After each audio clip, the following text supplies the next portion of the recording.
मुक्ताईनगरमध्ये राष्ट्रवादी शरद पवार गटाच्या महिला प्रदेशाध्यक्ष रोहिणी खडसे खुर्ची टाकून मतदार केंद्रावर पोलिसांशी बाचाबाची घालतानाचा व्हिडिओ समाज माध्यमांवर व्हायरल झाला आहे।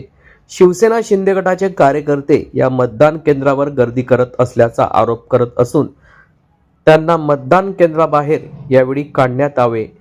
शिवसेना शिंदे गटाच्या कार्यकर्त्यांना बाहेर काढा असा आरोप रोहिणी खडसे यांनी केला असून हा व्हिडिओ सोशल मीडियावर मोठ्या प्रमाणावर व्हायरल झाला आहे। कार्यकर्त्यांना बाहेर काढा मग मी जाते अशा आशयाचा व्हिडिओ हा समाज माध्यमांवर व्हायरल झाला असून मुक्ताईनगरातील प्रभाग क्रमांक 1 या प्रभागात राष्ट्रवादी शरद पवार पक्षाच्या महिला प्रदेशाध्यक्ष रोहिणी खडसे या मतदान केंद्रावर असताना यावेळी पोलिसांशी त्यांची बाचाबाची झाली आहे। विशेषतः राष्ट्रवादी शरद पवार पक्षाच्या एकही उमेदवार या ठिकाणी निवडणूक लढवत नव्हता। यावेळी पोलिसांची